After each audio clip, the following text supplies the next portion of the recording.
के लिए बाहर भेज दिया और जब पट्टी करने की नौबत आई तो महिला से 850। देखो भाई, एक्सरे करने के लिए बाहर भेजा और जब पट्टी करने की नौबत आई 850 रुपये। उन्होंने कहा कि मैं ये केस लूँगा ही नहीं, ये पुलिस से रिलेटेड है, जबकि वो प्राइवेट हॉस्पिटल है भाणाधार। सो अभी शाम का समय हो चुका है, लगभग शाम के 6 बज चुके हैं। आप सभी से कुछ ज़रूरी बात करनी थी। 23 मार्च को मेरा एक्सीडेंट हुआ था, उस दिन संडे था और एक्सीडेंट हुआ था अगस्त्यमुनि से थोड़ा सा पहले, जो कि नेशनल हाईवे पे है 107। और एक्सीडेंट की फुटेज तब मिली जब वहाँ पे किसी का मकान था। गवर्नमेंट को वैसे तो हर जगह कैमरे लगाने चाहिए थे, वैसे लगे हुए हैं लेकिन हर कैमरा चालू नहीं है। और मेरा एक्सीडेंट ऐसी जगह पे हुआ दोस्तों कि पक्का प्रूफ मिल गया था मेरी कोई भी गलती नहीं थी। और ड्राइवर ने पी रखी थी दारू, वो अभी भी स्वीकारने को तैयार नहीं है, लेकिन जो उनके मालिक लोग थे वो बोल रहे थे कि उन्होंने हमारे साथ पी थी और उसके बाद चला रहा था। तो फिर मैंने ऊपर कोई कार्रवाई नहीं की, क्योंकि उनकी 2 बच्चियां हैं और एक माताजी हैं, उनकी भी फैमिली बहुत प्रॉब्लम में है, वरना मैं पूरा केस करने वाला था। अभी भी पेंडिंग में पड़ा हुआ है। उन्होंने बोला था कि मैं खर्चा वर्चा दूंगा, लेकिन उस दिन उन्होंने पूरा खर्चा नहीं दिया। 6000 रुपये लगे थे। कहाँ पे? जब हम श्रीकोट में गए थे, उसमें से उन्होंने सिर्फ 2000 रुपये दिए और ऐसा बोला है कि बाद में दूंगा। चलो दोस्तों, वो वाला टॉपिक तो छोड़ो, लेकिन मैं मेन मुद्दे पे आता हूँ। उस दिन दोस्तों संडे था, मेरा एक्सीडेंट हुआ और मैं गया था अगस्त्यमुनि वाले अस्पताल में, जो गवर्नमेंट का अगस्त्यमुनि वाला अस्पताल है, और उनके पास वहाँ एक्सरे था ही नहीं। तो भाई पूरा उखीमठ के एरिया है, गुप्तकाशी के एरिया है, मतलब ऊपर के, जब ऊपर लोगों को इलाज नहीं मिलता है तो लोग नीचे ही आते हैं, अगस्त्यमुनि आते हैं, रुद्रप्रयाग आते हैं। और कुछ टाइम बाद भाई केदारनाथ यात्रा शुरू होने वाली है और संडे के दिन भी इन्होंने एक्सरे नहीं रखा हुआ है। होना चाहिए भाई, गवर्नमेंट हॉस्पिटल है, कोई इमरजेंसी में आता जाता है। इधर भी लगी है दोस्तों, इधर भी। ये पाँव मेरा बिल्कुल काम ही नहीं कर रहा दोस्तों, आप देखो, इसमें सूजन देखो और इसमें देखो। अगस्त्यमुनि के हॉस्पिटल में ही मेरी ड्रेसिंग हुई और उसके बाद उन्होंने एक्सरे के लिए मना कर दिया। सीधे बोला कि रुद्रप्रयाग चले जाओ, तिलवाड़ा में भी नहीं होता है। तो हम लोग सीधे रुद्रप्रयाग चले गए और रुद्रप्रयाग में जाके पता चला कि भाई पहले हम कोटेश्वर गए। वहाँ पे उन्होंने ना एक ही हॉस्पिटल को 2 सेक्शन में बांट रखा है। अगर आदमी मेन हॉस्पिटल में जाता है रुद्रप्रयाग, तो वो वहाँ से वहाँ भेज देते हैं जो हड्डी वाले हैं। हम एडवांस में चले गए थे जहाँ हड्डी का इलाज होता है। पहली बात तो दोस्तों उन्हें एक ही बड़ा हॉस्पिटल रखना चाहिए था, क्योंकि यार मरीज हमेशा यहाँ से वहाँ, वहाँ से वहाँ होता है। रुद्रप्रयाग वाले इससे तो बहुत ज़्यादा परेशान हैं। तो हम लोग एडवांस में वहाँ चले गए थे जहाँ हड्डी का इलाज होता है, और उन्होंने भी वहाँ से बोल दिया कि पहले तुम जिला अस्पताल में जाओ, जितने भी इमरजेंसी केस होते हैं हम जिला अस्पताल में भेजते हैं। दोस्तों हड्डी का अस्पताल यहाँ है, अब यहाँ आ गए तो यहाँ से बोलो। देखो रुद्रप्रयाग गवर्नमेंट खराब है, फोन देना। इमरजेंसी का पर्चा वहाँ है तो हमारे पास अगस्त्यमुनि का, वो चल जाएगा। अगस्त्यमुनि का पर्चा है ना हमारे पास इमरजेंसी का, वहाँ इमरजेंसी का है, हम वहाँ से आ रखे हैं, ठीक है। कंप्लेंट में रजिस्टर कर दी है, पर्चा है। हम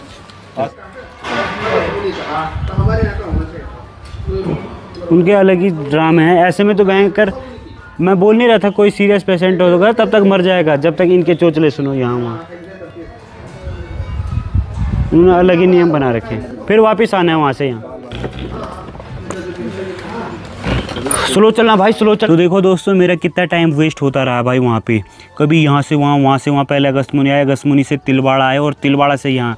वो चाहते तो अगस्त्यमुनि एक्सरे करके हमें क्लियर कर देते कि तुम्हें ये प्रॉब्लम है और तुम ऐसा ऐसा इलाज कराओ। उसके बाद हम जैसे ही रुद्रप्रयाग के कोटेश्वर में पहुँचे तो कोटेश्वर वालों ने बोल दिया सीधे वहाँ जाओ, रुद्रप्रयाग का जो मेन हॉस्पिटल है। और हम वहाँ गए, वो एक से एक चीज़ें बोलने लग गए। और उसके बाद भी उन्होंने बोला कि आज संडे है, संडे के दिन यहाँ वो नहीं है, क्या बोलते हैं, एक्सरे नहीं है। तो आज है संडे का दिन और संडे के दिन इनका जो अंदर हॉस्पिटल है उसका एक्सरे चालू नहीं है। क्या और हॉस्पिटल में भी ऐसी होता है? आप लोग कमेंट में ज़रूर बताना, मुझे पता नहीं है। तो अभी हम बाहर मेडिकल में आए हैं, हॉस्पिटल के जस्ट बाहर।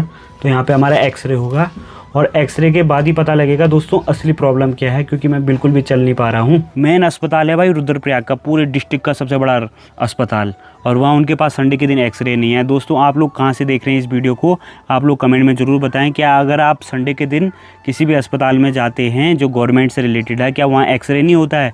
सोचो प्राइवेट वाला भी 7-8 बजे तक खुला रहता है। मैं फिर प्राइवेट में कराया, वहीं बगल में एक मेडिकल है और मेडिकल के बगल में ही प्राइवेट है, और वो बोला कि हमारा 8 बजे तक बंद हो जाता है। सोचो दोस्तों, प्राइवेट वाला तो 8 बजे तक बंद हो जाता है रात के, और जो पेशेंट रात में आते होंगे गवर्नमेंट हॉस्पिटल में वो फिर कहाँ जाते होंगे, उनका तो करते ही नहीं होंगे वो। तो ये बड़ी गड़बड़ है दोस्तों। उसके बाद दोस्तों जब मैंने प्राइवेट में एक्सरे कराया तो गवर्नमेंट वालों को दिखाया, उन्होंने कहा कि वहाँ से एक्सरे करा के लाओ और हमें दिखाओ, और उन्होंने वहाँ बोला कि मांस फटा हुआ है। और मेरे को जो बताया मैंने वीडियो में वही बोलना था। मैं 2 दिन तक दोस्तों घर आने के बाद आपको ये बोलता रहा कि मेरा मांस फटा हुआ है, ना कि हड्डी फ्रैक्चर है। और मुझे संतुष्टि नहीं हुई, क्योंकि पैर में काफ़ी सूजन थी भाई। लोगों के कमेंट आ रहे थे, अमित भाई ये मांस नहीं फटा हुआ है, इसमें कोई तो दिक्कत है। और उसके बाद हम गए भाणाधार में। भाणाधार हमने सुना कि भट्टी बैठते हैं वहाँ पे, काफ़ी बढ़िया डॉक्टर है। उन्होंने कहा कि मैं ये केस लूँगा ही नहीं, ये पुलिस से रिलेटेड है, जबकि वो प्राइवेट हॉस्पिटल है भाणाधार, और उन्होंने भी केस नहीं लिया। अरे क्यों नहीं हो पाएगा यार, अब हम कहाँ लेके जाएँ ये भी तो सोचो। रिपोर्ट में दिखा दो। बस रिकॉर्ड की नहीं है, आप क्यों नहीं ले रहे हो, रीज़न तो बताओ कोई। आप देखो भाई, इतने ऑप्शन थे हमारे, कितने दिन बर्बाद हुए दोस्तों। आपने देखोगे यहाँ से वहाँ, वहाँ से वहाँ, खाली घुमाए जा रहे थे। सोचो अगर कोई सीरियस पेशेंट होता तो वो लोग ऐसे ही भगाते, सोचो। और ऊपर से इनके पर्चे मैंने यूपी में देखा है, यूपी में कितने रुपए का पर्चा बनता है गवर्नमेंट हॉस्पिटल में, कमेंट में ज़रूर बताएं। अगर कोई छोटी सी भी प्रॉब्लम होगी तो पहले इतना महंगा पर्चा बनाओ। पर्चा तो ज़्यादा से ज़्यादा 2 रुपये या 5 रुपये का होना चाहिए। अगस्त्यमुनि में 15 रुपये का है, रुद्रप्रयाग में 20 या 25, पहले 28 का भी था। तो पता नहीं भाई क्या रूल हैं इनके। अब दोस्तों जैसे ही मई का महीना लगने वाला है, शुरुआत से ही यात्रा खुलने वाली है, 4 धाम यात्रा खुलने वाली है। और केदारनाथ भाई सबसे ज़्यादा उत्तराखंड में भीड़ होती है केदारनाथ वाले रूट पे। और दोस्तों जितने भी टूरिस्ट हैं ये केदारनाथ बद्रीनाथ आते हैं तो रुद्रप्रयाग होके ही जाते हैं, बेस पॉइंट रुद्रप्रयाग ही है। तो रुद्रप्रयाग हॉस्पिटल के ये हाल है। तो दोस्तों यात्री कितने परेशान होते होंगे, और यात्री तभी तो इतनी शिकायत मिलती है उत्तराखंड में टूरिस्ट के नाम पे। भाई क्या बोलें, जितने भी टूरिस्ट हैं सब इतने ज़्यादा परेशान रहते हैं कि क्या बताएं। ये हाल है हमारे रुद्रप्रयाग डिस्ट्रिक्ट के हॉस्पिटलों के। संडे के दिन एक्सरे है ही नहीं। आपको मैंने लाइव दिखाया था, मैंने ब्लॉग बना के दिखाया था कि भाई ऐसी ऐसी प्रॉब्लम झेली हमने। हम तो नॉर्मल पेशेंट थे, लेकिन जो सीरियस पेशेंट होंगे वो कितना परेशान होते होंगे। लास्ट में दोस्तों ऐसा ही होता है, ऊखीमठ का लेकर गुप्त काशी से लेकर जितने भी लोग हैं उनको बोलते हैं कि रुद्रप्रयाग जाओ, रुद्रप्रयाग वाले श्रीनगर, श्रीनगर वाले ऋषिकेश, और ऋषिकेश से लेकर सीधे फिर तब दिल्ली के एम्स अस्पताल में जाते हैं। लोग इतना परेशान होते हैं, तब तक भाई बहुत सारे पेशेंट की डेथ ऐसा ही हो जाती है। ऊपर जो चमोली साइड का एरिया है वहाँ भी ऐसा ही होता है दोस्तों, क्योंकि वहाँ के लोग घूम फिर के नीचे ही आते हैं।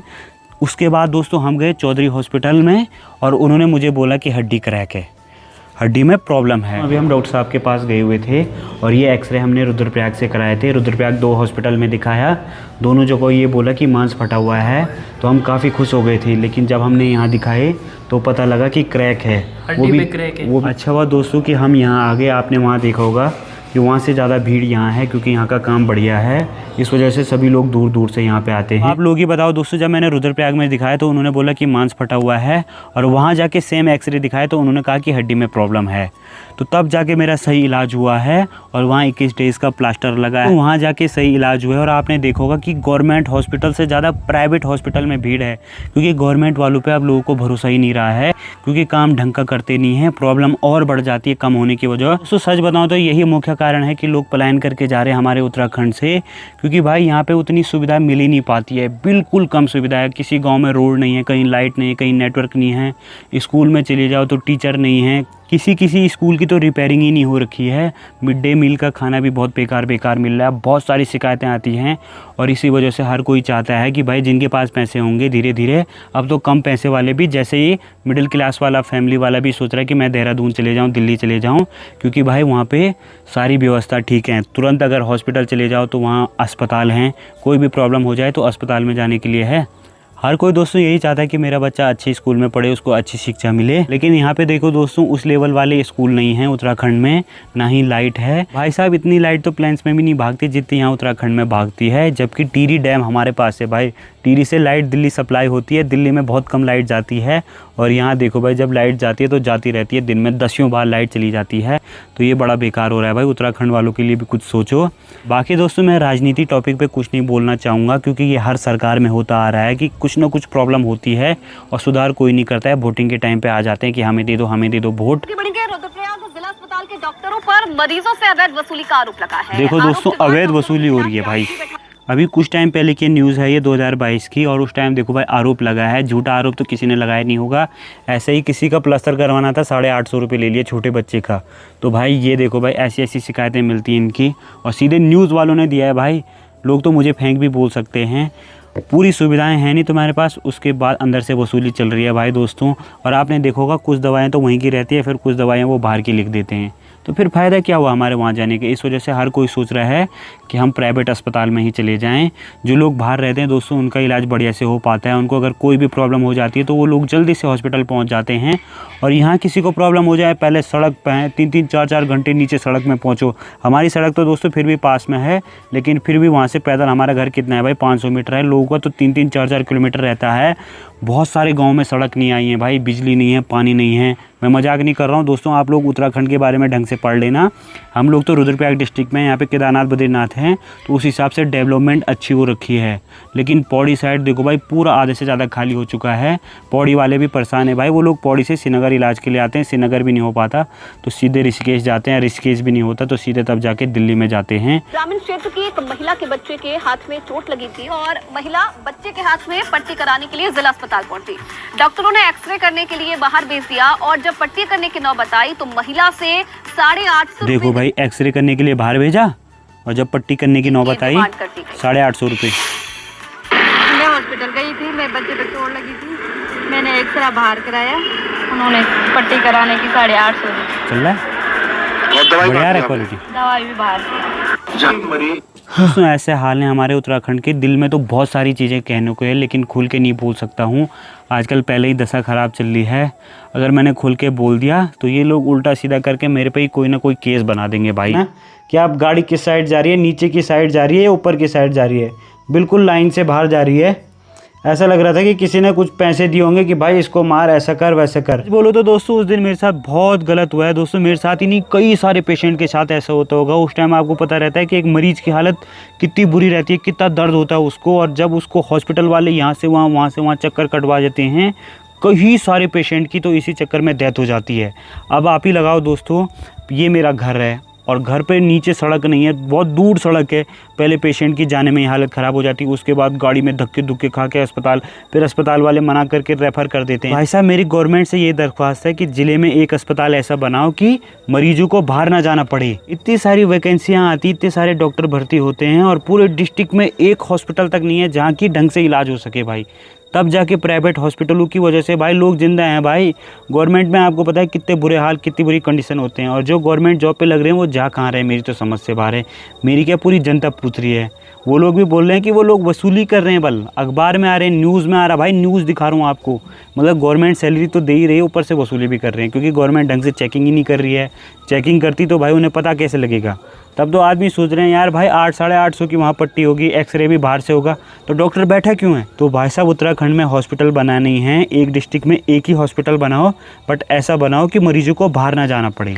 ज़्यादा तो मैंने क्या ही लड़ सकता हूँ, मैं क्या ही बोल सकता हूँ भाई, मैं तो एक मामूली सा ब्लॉगर हूँ। बाकी भाई अंदर की चीज़ तो सरकार ही जान सकती है, हम इस मामले में पढ़ना भी नहीं चाहते हैं, क्योंकि इस मामले में कोई पढ़ता है तो हमेशा दबता भी है, जेल भी जाता है। बहुत सारी चीज़ें वो उल्टा सीधा करके मुझे ही फंसा देंगे, तुम ये हो तुम वो हो। तो भाई साहब इसीलिए कोई आवाज़ भी नहीं उठाता है, क्योंकि आवाज़ दबाने में नंबर 1 पे है भाई हर कोई। मैं एक ही गवर्नमेंट की बात नहीं कर रहा हूँ, सारी गवर्नमेंट में ही ऐसा होता है कि हर गवर्नमेंट में हमेशा पेशेंट ही परेशान रहता है। इंसानों के अस्पताल तो ऐसे ही हैं, लेकिन जानवरों के तो और भी बेकार हैं। आज से लगभग 2 साल पहले मैं अपने डॉग को एक अस्पताल में लेके गया था, यहीं हमारा मार्केट जो तिलवाड़ा में पड़ता है, वहाँ पर डॉक्टर ने पता है क्या बोला, इस कुत्ते को घर ले जाए, ये मरेगा, ये बचेगा ही नहीं किसी भी हाल में। उसने बोला था कि ये किसी भी हाल में नहीं बचेगा, इसको पार्वो वायरस हो रखा है, इसको घर लेके चले जाओ, ऐसे गुस्से में बोला था। और वो मैंने उस टाइम डॉग बचा लिया था, उसको भले बाद में बाघ ने खा लिया, नज़र लग गई थी उसकी, और मैं यहाँ पे वीडियो भी चला दूंगा। यहाँ अंदर बैठे हुए टन मार के। जब मैं फर्स्ट डे अपना कुत्ता लाया था तब इन्होंने साफ मना कर दिया था नहीं बचने वाला है, और उसके बाद मैं अगस्तमुनि लेके गए। अगस्तमुनि वाले बोल रहे हैं तुम यहाँ क्यों ला रहे हो कुत्ता, अपने एरिया में दिखाओ। तो हम कहाँ दिखाएंगे, बैठे हुए टन मार के।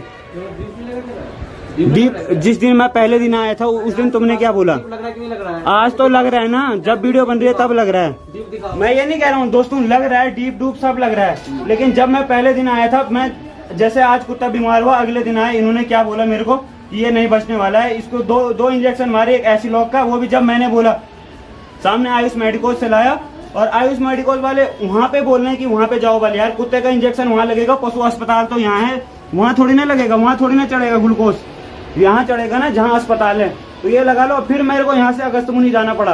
अगस्तमुनि वाले बोल रहे हैं भाई तुम अपने एरिया में दिखाओ, यहाँ क्यों दिखा रहे हो। लेकिन दोस्तों उस टाइम मैंने अपने कुत्ते को बचा लिया था, और उस टाइम मैंने डॉक्टर के ऊपर वीडियो बनाई थी कि ये इतनी महंगी सैलरी ले रहे हैं, खुद से कुछ देख ही नहीं रहे हैं, सीधे बोलते हैं कि भाई ये नहीं बचने वाला, इसको ले जा। तो फिर वो बचा कैसे।